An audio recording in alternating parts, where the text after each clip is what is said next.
When I was in college, I was poor, but I dated a very wealthy boyfriend. He was the well-known heir in the city, and everyone called him Young Master Sam. No one thought this relationship, which seemed so mismatched, would work out. Even he himself said, just for fun, no need to take it seriously. So, when we broke up, to save face, I lied and told him I had fallen for someone else and didn't want him anymore. He was so angry. His eyes reddened slightly at the corners, and he warned me, if you leave, don't regret it. I never looked back after that. 5 years later, we met again, and that legendary proud, cold man cornered me. You think you can just walk away because I let you? How can you be so heartless? Woman, I'm the one who regrets it. Ruby. Chapter 01. When the director mentioned that an investor would be visiting the set today, I never expected it would be Sam. At this moment, I was facing away from him, rehearsing lines with an actor. He was surrounded by people, standing just a few steps from me by the monitor. Nervously, I swallowed, gripping my script tightly until my hands left creases on the pages. Luckily, the producer called over the lead actress. The producer introduced her warmly to Sam. Sam, this is our leading actress, a popular rising star lately. The elegantly made-up woman beside him smiled sweetly at him. Sam, we met at a banquet. I wonder if you still remember me. But Sam barely lifted his gaze, showing her no courtesy. He kept his focus on the monitor, his eyes dark and unreadable, like stormy waves flashing briefly before returning to calm. The producer, slightly embarrassed by Sam's indifference, followed his gaze to the monitor. Unsure of what he was seeing, he cautiously asked, Sam, is there something wrong? Sam's lips curved in a cold smile. No, I just saw someone I know. With that one sentence, my spine stiffened as I faced away from him. I felt a mix of tension and anxiety. The producer's face lit up with excitement. Oh, I didn't know we had a friend of yours on set. Who could it be? At that moment, I felt a dozen curious gazes turning towards me. Then, I heard Sam's cool voice again behind me. It's her. Chapter 02. It's her. Celine. I drew in a sharp breath, blinking in confusion. I hadn't fully grasped what was happening. Only when the producer quickly jogged over to push me aside and enthusiastically guided Celine towards Sam did I realize what was going on. Seeing them chatting so comfortably, I finally let go of the breath I'd been holding. Thank goodness. Thank goodness he wasn't talking about me. After all, so many years had passed. Meeting an old flame, call it cliché if you will, and perhaps even a bit impolite. They genuinely seemed close, too, even when Celine, pushed up to Sam, complained, I'm running lines here. Why did you call me over? Sam simply replied with a lazy smile. Your brother asked me to remind you, head home early if you're done playing around. Not a hint of the ill temper people often spoke of. You could tell from the producer's pleased expression. Their reunion was clearly a pleasant one. So pleasant that when the producer and director suggested they continue the conversation over dinner, Sam didn't decline, watching their backs as they left. I put away my now crumpled script and exhaled a sigh of relief. Thankfully, the day was finally over. But just then, Celine, who was supposed to be walking ahead, suddenly turned around. In her bright, cheerful voice, she asked, Ruby, why don't you join us for dinner? Chapter 03. At that moment, I felt time come to a standstill. When I finally snapped out of my daze, I quickly lowered my head, letting my hair shield my face. No, thanks. You go ahead. I have things to do tonight. I declined Celine's offer. Then, in a rush, I turned and walked away. I wasn't sure if Sam had recognized me. The lighting had been so dim, he probably hadn't seen clearly. Or maybe he had. And I just didn't mean anything to him anymore. After all, we broke up under pretty ugly circumstances. I had left him, someone so proud, utterly humiliated in public. I ended things with him so decisively, shocking everyone around us. But only I knew that while I was the one who initiated the breakup, I was also the one who cried like a fool afterward. At the time, Sam had gritted his teeth and spat out words of fury. Ruby, if you walk away today, don't ever regret it. If you dare show up again, I'll never let you go. I knew he was perfectly capable of seeking revenge. So, I grabbed my bag and ran off. I never looked back. I never expected, though, that 5 years later, we'd meet like this, biting my nails. I wondered, a bit fearful, after all this time, would he still want to get back at me? Chapter 04. Sam has a bad temper. That was common knowledge from the moment I met him. He was a well-known second-generation heir in the capital, and people respectfully called him Young Master Sam. Not only was he from a wealthy family and good-looking, but he was also an outstanding student. If it hadn't been for being so poor, I wouldn't have taken that temporary job as a car show model. If not for that, I probably would have graduated college without ever crossing paths with him. The first time I met Sam was at a private club in the city center. He was sitting lazily on a high stool, legs crossed, propping his chin with one hand as he watched me interact with the host on stage. The senior who got me this gig said they were holding a private car show for some rich heirs, and I'd get an extra bonus. As long as money was involved, I was willing to bend over backward, anything to make my heart skip a beat. So, there I was, in a not-so-well-fitting evening dress and high heels, smiling stiffly by all sorts of luxury cars until my cheeks hurt. I knew I was good-looking. My roommates always said I had a cold and elegant face paired with innocent, doe-like eyes that could fool anyone who didn't know me. But I had no idea how shameless the world of these wealthy people could be. Before I even stepped off the stage, a man with a face full of fat smirked at me in front of everyone, asking, "A college girl, huh? Need some spending money? Big brother here can give it to you." My face turned sour, but for the sake of the paycheck, I forced myself to ignore it. In a place as decadent as this club, not only would no one help, but the catcalls and laughter only fueled the man's confidence. Just as he was reaching out to grab me, a chair fell from above, smashing into him and leaving him bleeding, clutching his forehead. He got up angrily, cursing toward the upper floor.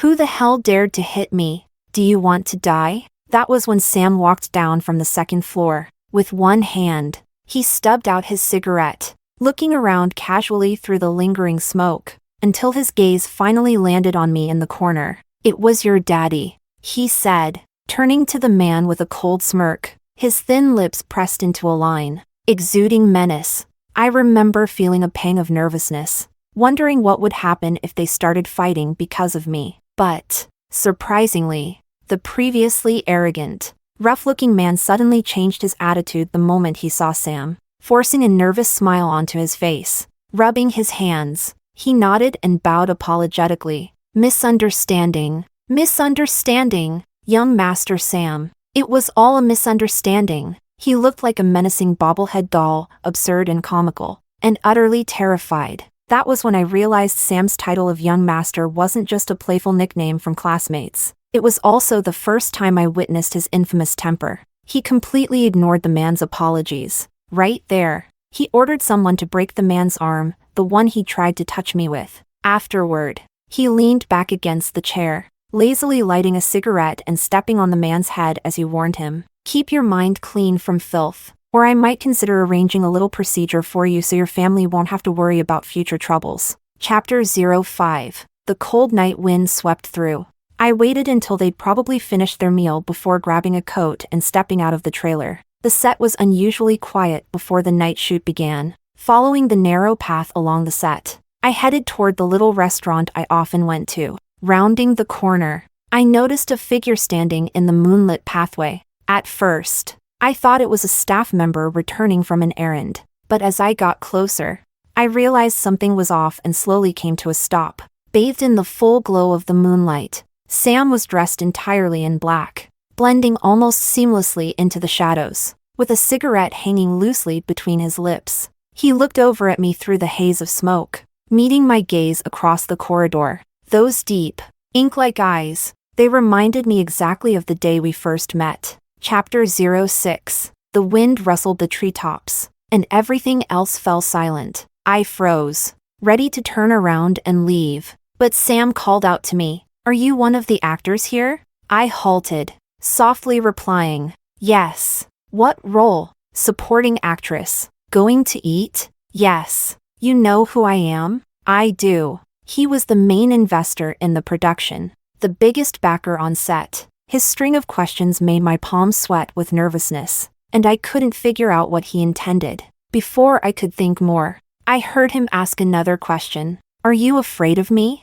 No. Then why are you looking down? The wind is strong. He chuckled, his voice low and slightly raspy. You remind me of someone I used to know. My heart leaped into my throat, and my voice came out hoarse. Is that so? What an honor. I must have a common face. Perhaps, in your industry, people looking similar isn't uncommon. I had nothing to add and could only nod slightly in agreement. The silence settled once again. I watched as he lit another cigarette. The smoke rose from his fingertips, as if suppressing something, radiating a sense of danger. A chill ran down my spine. I couldn't shake the sense of unease gnawing at me, unsure what this encounter meant to him. I entered the entertainment industry 3 years ago, and although people inevitably change after entering this world, I was still myself, not so different as to be unrecognizable. But here, in this dim light, I couldn't tell whether he genuinely hadn't recognized me or if, to someone like him, I simply wasn't worth remembering. Yet, whichever it is, it doesn't matter to me anymore. Now, we're no longer suited for heart-to-heart conversations, so I adjusted my coat, now chilled by the night air, and muttered, Sam, I have a night shoot to get to. I'll be going. I stepped around him, pulling my coat tighter as I walked away, but he suddenly called out, Ruby. My heart skipped a beat. Chapter 07. Ruby. Your name is Ruby, isn't it? Celine mentioned it over dinner. He paused briefly, then, as if by chance, continued, same name as my ex-girlfriend. At that moment, my usually sharp mind seemed to slow down under the weight of his words. What a coincidence. Yeah, quite the coincidence. Though she didn't have your looks, nor your charm. In the darkness, I seemed to catch a glint of amusement in his slightly narrowed eyes, little stars of laughter twinkling in them. Through this brief connection, it felt as if I was seeing a glimpse of him from 5 years ago. I was raised by my single mother. Her life had been tragic and full of hardship. In her youth, she faced infidelity, gambling, and domestic abuse from her husband. Eventually, she managed to divorce him, raising me alone, only to be diagnosed with brain cancer. So, when people said I was only with Sam for his money, I could only stay silent, because I really did need money. And the one thing Sam had in excess was money. We came from 2 different worlds. I was poor, he was carefree. Besides working hard in my studies, I had nothing but a pretty face that people occasionally complimented, no other advantage. And yet, the things I struggled to achieve were so easily within Sam's reach. Even in academics, a casual flip of the page, and he would outshine everyone. No one believed in our absurd, mismatched relationship. Everyone said, Sam's probably just playing around. How could he really be with a girl from Ruby's background? Even though I thought so, to him, this relationship was probably just an idle amusement, a pastime for a young heir. But Sam was the kind of person who, if he liked you even a little, made you feel as though he loved you completely. Just one casual comment from me, and despite 2 days without sleep, he would endure the exhaustion of a long international flight just to see me. When I was delirious with fever from the flu, this young master, who had never done a day's work, fumbled through taking care of me, calling others for advice while tending to my every need. Awkward but meticulous. Though he always complained that my tastes were childish and dull, it was him who, despite the complaints, prepared things carefully just for me. It was Sam who, on the 88th floor of that skyscraper, hung a lock with both our names on it, placing it in the most prominent spot. He always had a way of making you feel like he kept you in his gaze and held you in his heart. With no real experience in love,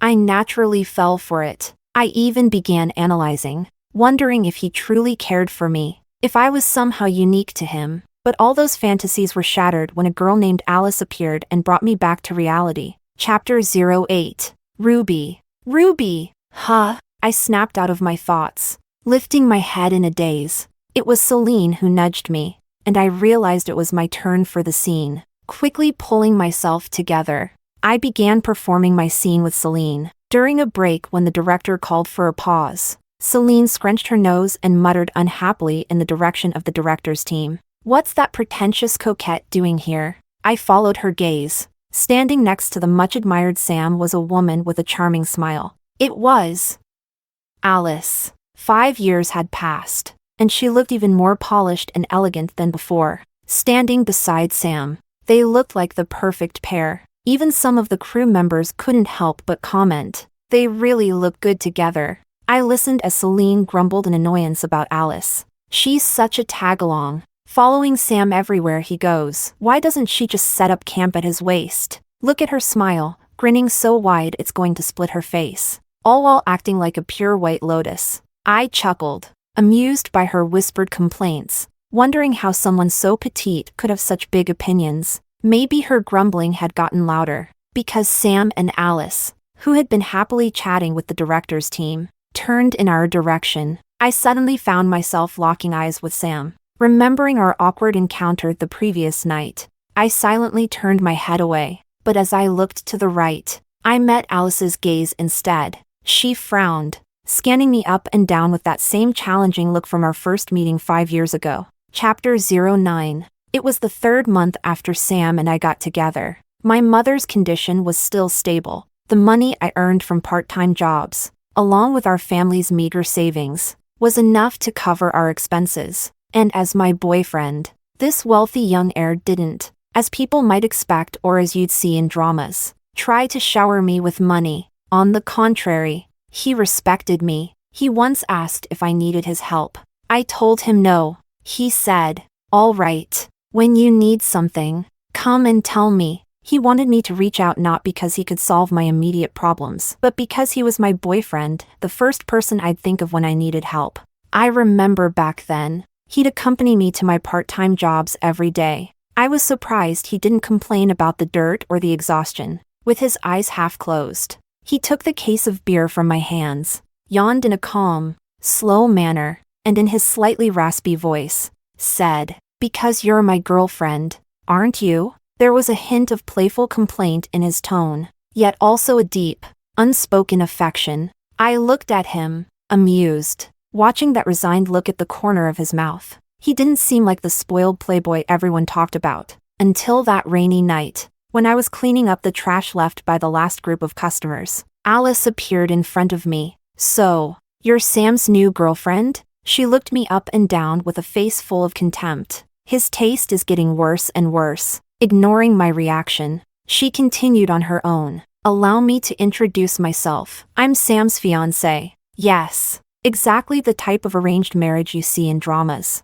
Though we don't have any real feelings for each other. Let me tell you the truth, even if I weren't around, he wouldn't be with you. With your background, his family would never allow it. You two aren't even from the same world. Do you know why he didn't come to see you tonight? She laughed, pulling out her phone and holding it out to me. "Because he's out racing, speeding in a car that's worth more than your mother's life." I looked down at the phone in my hand, and Sam's rebellious, defiant gaze appeared at the center of the screen. In the video, he looked completely different from the man I usually saw. Bold, carefree, reckless and indulgent. Just like Alice said, it was a world I could never access. Is he being particularly patient and gentle with you now?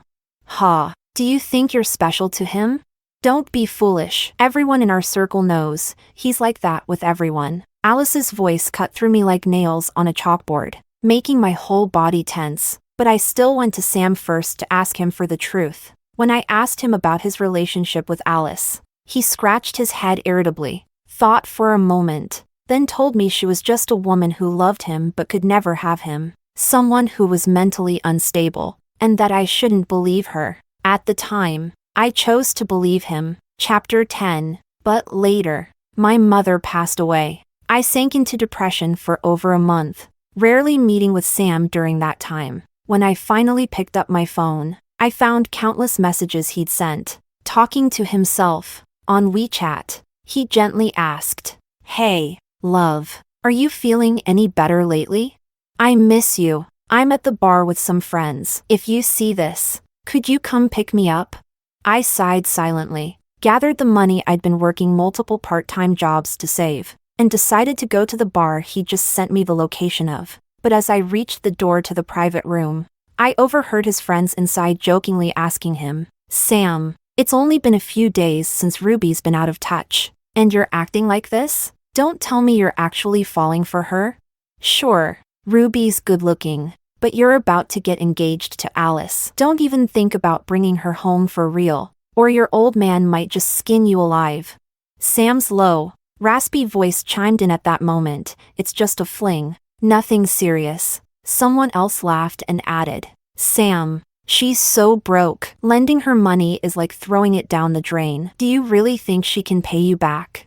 Sam replied impatiently, "I never expected her to pay it back." His words echoed, each one striking me like a jab, again and again. I gripped the money in my hand tighter. Although I knew Alice had intended to plant those doubts, I couldn't deny that she'd said something true. The gap between Sam and me was more than just family background, so I later scraped together the money to repay him. And, in an attempt to salvage a final bit of pride, I lied to him, saying I had fallen for someone else and didn't want him anymore. He glared at me, demanding to know who it was, saying he'd kill him, but I couldn't answer, couldn't make up a name. I never expected someone as proud as Sam would, in front of everyone, grab my hand, his eyes red-rimmed, and plead with me not to go. "Ruby, please, can't you just not like someone else?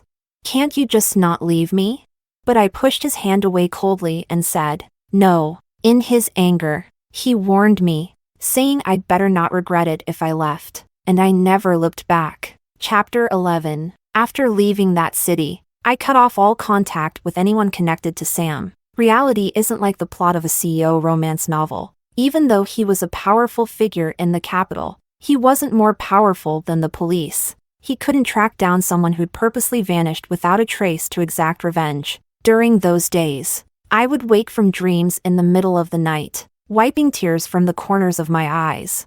I'd sometimes humorously think, what if he really did come looking for me, seeking revenge and trying to trip me up in all sorts of ways? Then I thought, maybe I should take the civil service exam, join the tobacco bureau, and see if he can still block out the sky with one hand. The thought made me laugh. And then I was up all night, sleepless once again. I found a job in a random city. In my free time, I was still juggling various part-time jobs. I had to repay that piece-together loan. And just like that, 2 years went by. In those 2 years, none of those he chases, she runs. She can't escape scenarios from novels happened, through bits and pieces from classmates. I'd already heard that not long after I left, Sam was sent abroad for school. It seems going overseas is an inevitable path for all rich heirs, but it no longer had anything to do with me. Later, while working at a small stall during my spare time, I was approached by a talent scout. The pay they offered was enticing. People will always bend their principles for the right reasons. For me, the principle was making money. So I debuted. I became a third-tier minor celebrity. Playing supporting roles and minor characters was still more profitable than my previous part-time gigs. I did wonder if I might meet Sam again one day. In my imagination, we'd both have our own families by then, and meeting again would simply mean exchanging a forgiving smile. I didn't expect our reunion to come so soon. Chapter 12. After a day of shooting, there was a cast dinner. I had no way of getting out of it. The producer pulled me aside to remind me, "The investor, Kevin, seems to like you. Make sure you toast him a couple of times." I smiled and nodded, saying I understood, but then proceeded to ignore it completely. At the dinner, I noticed the crew surrounding Sam, seated at the head of the table. I picked a corner seat and started eating quietly. As the third lead actress, I was just there to earn some living expenses, not to earn a price for losing my dignity. But Kevin, just as the producer said, seemed to take a particular liking to me. After just a few rounds of drinks, his face turned red and bloated. He raised his glass, slurring as he insisted I drink with him. I politely declined, but he scowled and threatened me. "Miss Ruby, are you disrespecting me?" A brief silence fell over the table. The producer across from me shot me frantic looks. and the others had a glint of entertainment in their eyes, watching the show unfold. So, losing dignity wasn't something I could just refuse outright. If I offended him, I feared I wouldn't be able to earn even that much. I reached for the glass, just about to lift it, with a loud bang and the sound of glass shattering on the floor. Sam's low, cold voice filled the room. "Kevin, it seems your authority surpasses mine." Startled, I looked up. I saw the shattered wine glass beside Sam's seat at the head of the table. He was sitting there, eyes slightly narrowed, radiating a chilling aura, the same wild look in his eyes as when he dealt with that guy who tried to hit on me years ago. It was as if he was still that Sam, the one whose temper flared up because of me. I even remember someone once half-jokingly saying, "Better to provoke Sam than Ruby," because as long as I was upset, Sam would become particularly ruthless, and his ruthlessness always demanded that someone pay the price. Chapter 13. The dinner ended with Kevin begging for mercy. The next day, while getting my makeup done, the producer came over with a fawning expression and told me that I had been cast as the lead actress. I was completely baffled until Celine explained what had happened. It turned out the original lead actress was someone Kevin had brought in. Since Sam dealt with Kevin, the lead actress naturally got replaced as well. Although we'd only just started filming and it was possible to replace someone mid-shoot, there was no reason to replace her with me, right? Of course, because you're the lead actress personally chosen by Sam. The producer even changed his tone when speaking to me. It wasn't until the shoot resumed that I truly understood the weight of the word chosen. Because behind the monitor, it wasn't just the director's team standing there. Sam, that imposing presence, was there too. He even specified that only I was to be responsible for his needs and hospitality. The director called me over. Seeing Sam staring intently at me, the director smiled and asked, "Sam, do you and Ruby know each other?"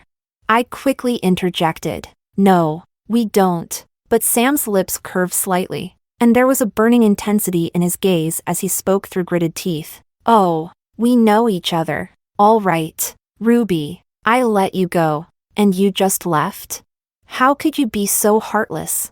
Chapter 14. So he had been pretending not to recognize me. Truly, a grudge holder to the core. As if seeking revenge, Sam, who was supposed to be an investor only visiting the set, practically moved in, and he chose to appear specifically when it was my scenes being filmed. Although he didn't interfere much with the crew's work, anytime there was a romantic scene between me and the male lead, he insisted on reviewing the script first, forcing the screenwriter to make last-minute changes. He was exploiting his power as an investor to the fullest. Rumors started circulating around the set. People would ask me in hushed tones if Sam had taken an interest in me and was planning to keep me. Even Celine leaned in with a curious look, whispering, "Why is he changing your script? Especially the intimate scenes? Is he jealous?"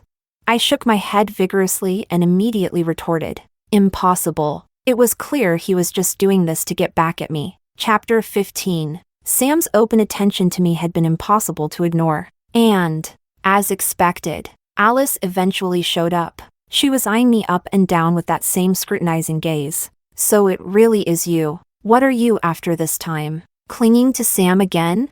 I couldn't help but laugh and retorted, "Are you blind? Can't you see who's actually clinging to whom?" She looked visibly irritated by my reply but still maintained her haughty expression. 5 years of absence, and the moment you show up, Sam's all over this lousy set every day, ignoring everything else. You really are something. Ruby! What do you think he's doing this for? Isn't it just because you humiliated him back then, and he can't swallow his pride? He's here to get revenge, so don't get too cocky too soon.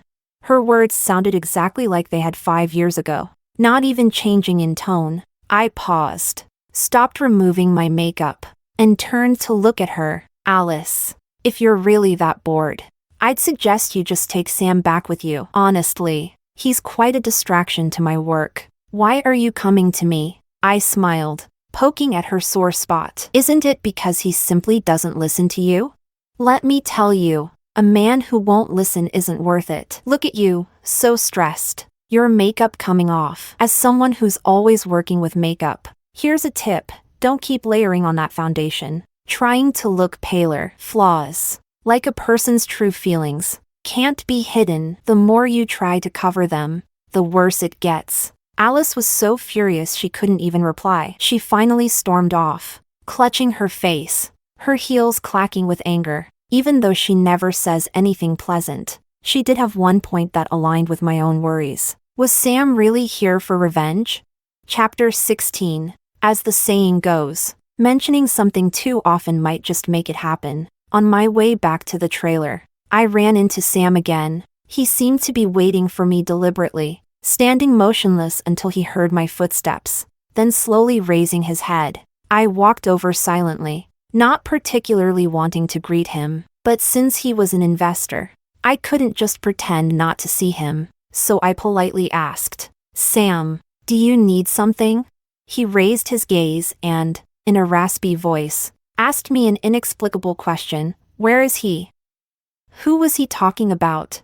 At first, I didn't understand what he meant, but then, seeing his rather aggrieved expression, I suddenly realized. It turns out he was asking about that time, 5 years ago, when I lied and told him I'd fallen for someone else. I never expected that after all this time, I'd have to grit my teeth and make up more lies to keep that story going. We broke up, I said. Sam heard this and gave a slight smirk, his eyes fixed on me intensely. Liar. Ruby, you're lying. You haven't been with anyone these past 5 years. How much longer are you going to be this heartless?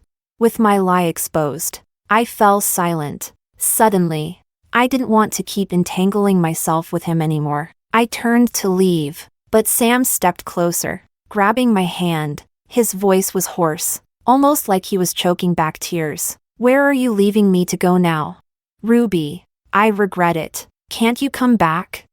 No, I can't. Chapter 17. Those 2 words, I can't, made Sam's face turn cold, like a ghost bound to the set. He stared at me through the monitor every day. It made the entire crew too scared to breathe loudly. I pretended not to notice and continued acting. As long as I made it to the end of the shoot, I'd no longer have to face this capitalistic specter who I couldn't hit, nor scold, one way or another. I wasn't going to let him mess with my paycheck. Once this film was done, I'd collect my last payment, and he could blacklist me all he wanted. I'd grown up poor and never had the habit of splurging. The savings I'd built up over the years would be enough to start a small business and support myself. But things didn't go as planned. I was seeking stability, but danger found me instead. I was kidnapped. The kidnappers demanded 80 million yuan. I simply laughed and pressed my neck against his knife. Go on. Kill me. Right now.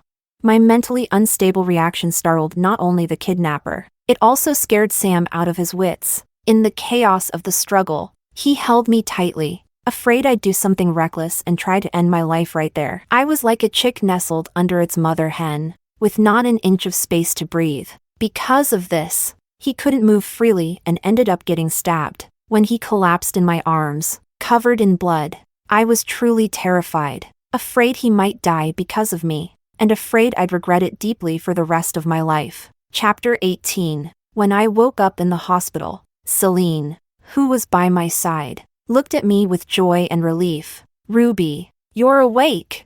So you really are that Ruby. I thought it was just a coincidence with the name and that Sam was just obsessively using you as a stand-in.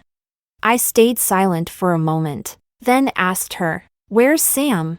Celine rolled her eyes. He stayed with you all night and was finally forced by the doctor to go rest. Stay with me? But isn't he? Yeah, the wound he got was pretty deep, but he insisted on coming to see you. No one could stop him. After explaining, she stared at me with a sparkling gaze, making me feel a bit uncomfortable. I asked her, "Celine, why are you staring at me like that?" She suddenly grabbed my hand excitedly. "Ruby, I've admired you for so long. So you're the woman who put Sam through hell." I was totally confused. How did I put him through hell? And with that question, it was like I'd triggered some kind of storytelling switch in her. Celine immediately sat down at the edge of my bed and started explaining animatedly. "Ruby, you have no idea. After you broke up with Sam, he fell into a complete slump. Not only was he getting into fights and drinking heavily, but he was pushing himself to the limit. Not eating or sleeping. He's such a proud person. So at first, He was stubborn and refused to go looking for you, but he couldn't hold out in the end, and when he finally went looking, it was like you'd vanished off the face of the earth. He practically went crazy searching for you. Later, when his family found out, they couldn't stand his pathetic state and sent him abroad. Do you know what he did? His family confiscated his passport, but he found a way to stow away on a ship to try and come back. He nearly ended up in jail. I was taken aback, absorbing all this information. That can't be right. We didn't even date that long, and our feelings weren't as deep as you're describing. Who knows? Thankfully, he caught a glimpse of you on TV by chance and tracked you down. Otherwise, every year on the anniversary of your breakup, he'd lose it and start punishing himself. Punishing himself. Chapter 19. It took me a long time to digest all the bits and pieces of gossip Celine had shared. Once I'd finally processed it, I decided I needed some time alone to quietly reflect on my past with Sam. After the doctor confirmed I was fine, I slipped out of the hospital while Celine wasn't paying attention. Almost as if guided by instinct, I found myself walking to that old private club downtown. I stood across the street, silently looking at it for a while. Just as I was about to turn and leave, someone called out to me from behind. I turned around and saw a vaguely familiar face. It wasn't until he introduced himself that I remembered he was the manager from back then. We exchanged polite updates about our lives. As we were parting, he sighed. I really thought you and Sam would last forever, but life has a funny way of changing things. I smiled and reassured him. Breaking up means we simply weren't meant to be. But Sam liked you so much. We all could see it, the manager said. I was stunned. Why do you say that? Miss Ruby, you probably don't know. Sam and his friends were regulars here. I watched him grow up over the years. Before you appeared, Sam never lacked for anything, but he always seemed to drift through life aimlessly. Ever since he got together with you, he was a lot more grounded. That strange temper of his softened, and he had this energy and zest for life he hadn't shown before. I still remember a time he got into an argument with someone. Nothing anyone said could calm him down, but when someone mentioned you, saying that you didn't like him fighting and causing trouble, this guy who didn't care about anything suddenly packed his stuff, saying you'd be out of class soon and he didn't want to be late to pick you up. The manager laughed as he spoke. As if recalling something amusing, he went on to share more stories with me. Every story, every little scene, was filled with memories of the old Sam, prone to bad moods but always listening to me. Chapter 20. Meanwhile, Celine, who had realized I'd left, texted me gleefully with another story. Ruby, I have something even funnier to tell you. Apparently, not long after you broke up with Sam, he was seen crying while digging through the trash for a dirty, beat-up stuffed bear. A lot of people saw him, and it was so embarrassing. But now I think I've figured it out. Was that bear something you gave him? A bear? I vaguely remembered something like that. I'd heard that after we broke up, Sam threw out everything that reminded him of me. That bear must have been among those things. I never expected that he'd go searching for it. And that he cried? As I searched my memory, I suddenly recalled where the bear had come from. It was a freebie I'd gotten while shopping at a grocery store. It was also the only gift I'd ever given Sam. Since he had everything, I joked about giving him the bear as a present. Did he really care about it that much? Chapter 21. I decided it was time to talk to Sam. I took a cab to the hospital and sent Celine a message. As I was heading upstairs with my head down, Sam, who was supposed to be resting, stumbled down the stairs. The moment he saw me, his eyes turned red. He quickly closed the distance between us in a few long strides, pulling me into a tight embrace, as if afraid I'd disappear. I barely managed to start speaking before he interrupted me, his voice thick with tears. Ruby, I won't push you anymore. I won't make you get back together with me. Just please don't leave again, all right? Can you, please, stop disappearing without a word? His words, full of grievance and pleading, left me frozen in place. For a moment, I allowed him to hold me in his arms. Time seemed to blur by, and the sunlight grew brighter. Through the window behind him, I looked at the vivid sunlight outside. Suddenly, I felt that all the past frustrations were gradually soothed in the warmth of that light. In that instant, I wanted to give my former self an answer, so I asked him calmly. Sam, 5 years ago, one night you called me to pick you up from the bar. I went, but do you know what I heard? Sam looked at me, a bit puzzled. What? I pushed him away and stood on the steps, facing him. I heard you say it was just for fun, nothing serious. I heard you say you didn't expect me to pay you back that money, and I heard you were going to get engaged to Alice. For a moment, his face showed surprise at my words. Then, as if a weight had been lifted, he suddenly burst into laughter. What's so funny? My serious mood evaporated with his laughter, and I asked, somewhat annoyed. But Sam bent down, pulling me into his arms again. His tone was filled with guilt I'd never heard before. I'm sorry, Ruby. It was my fault for making you suffer all these years. But I want to explain why I said those things back then. I'm deeply sorry. 5 years ago, I wasn't strong enough. At that gathering, one of my dad's people was there to keep an eye on me, and I couldn't openly show my feelings for you. If I didn't act like I didn't care about you, my dad, who will go to any lengths, might have come after you. Before I met you, I thought living off my family's wealth was good enough. So when I wanted to protect you, I was too weak to do it. Maybe losing you these past 5 years was my punishment for being weak. It was my mistake in handling things poorly that led you to misunderstand. I'm sorry, Ruby. Even though he explained everything, I still had my doubts. And Alice? What's her story? Sam just sighed helplessly. She's my sister, my father's illegitimate daughter. The word illegitimate stopped the cold laugh I was about to let out. I was shocked. Then why didn't you tell me? He brushed my bangs that had fluffed out from his embrace and spoke, again helplessly. Ruby, let me tell you a bit about my father. After that, I heard a jaw-dropping story of family secrets that defied all logic. A bit shaken, I asked him, so your father won't interfere anymore? No. Why not? Because now, I'm the head of the family. Well, didn't he turn out quite impressive? Chapter 22. But I didn't agree to get back together with Sam. I told him, no. This time, he didn't put on a cold face. Instead, he quietly followed me, picking me up and dropping me off from the set like a happy little puppy. For a moment, it almost felt like we were back in our university days. 5 years ago. 2 weeks later, after the investigation into my kidnapping, the truth finally came to light under Sam's pressure. The mastermind was both expected and unexpected. It was Alice. As the police took her away, she glared at me with a defiant expression. Ruby, when I get out, you'll pay.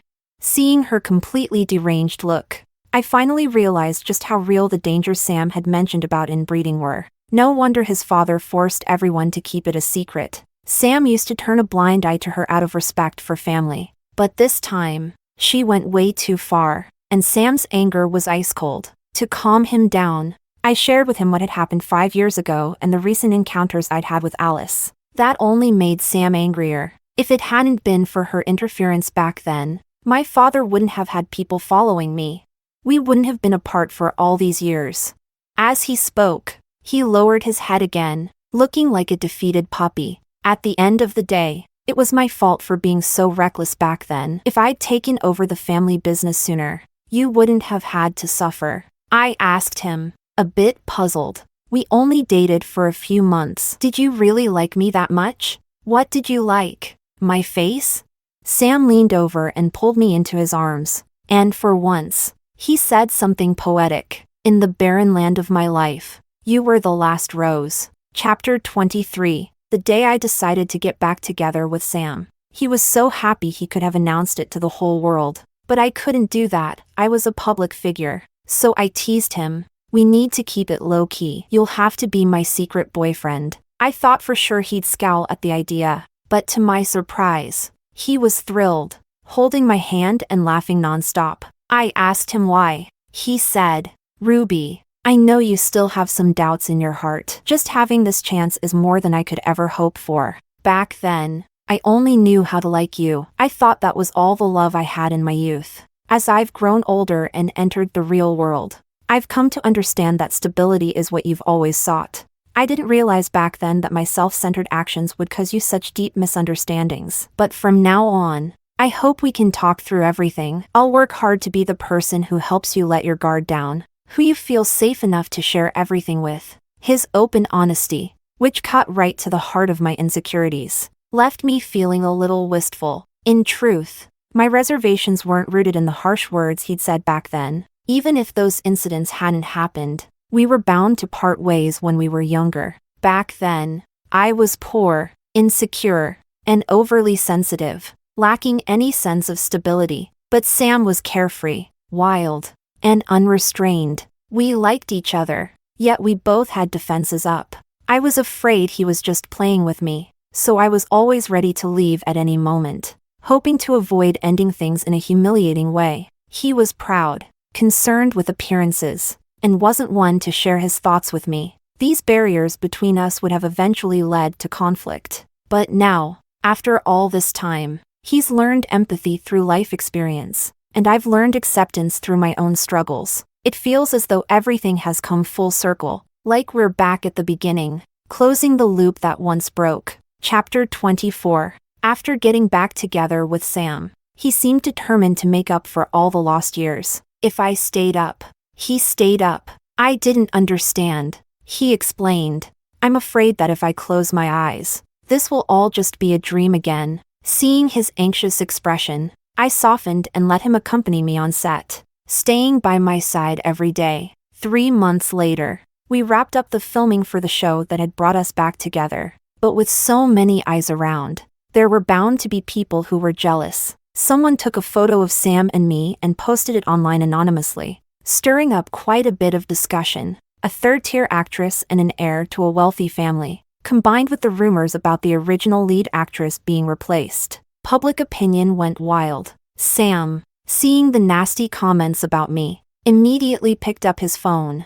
Ready to respond, I reached out and stopped him. With a smile, I turned to the keyboard and typed a few lines. I publicly acknowledged our relationship.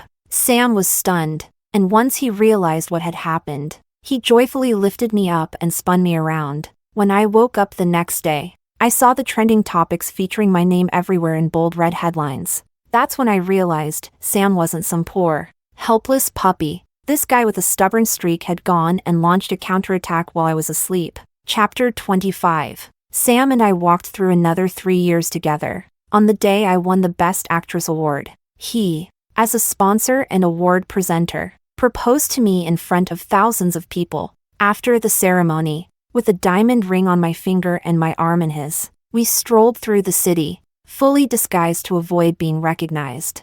As we walked, we found ourselves back at our old university. Sam suddenly asked, "Do you remember the first time we met?" I looked at him, puzzled. Of course, at that club downtown, right? A slight smile tugged at his lips, and he softly corrected, "No, it wasn't." "Then where?"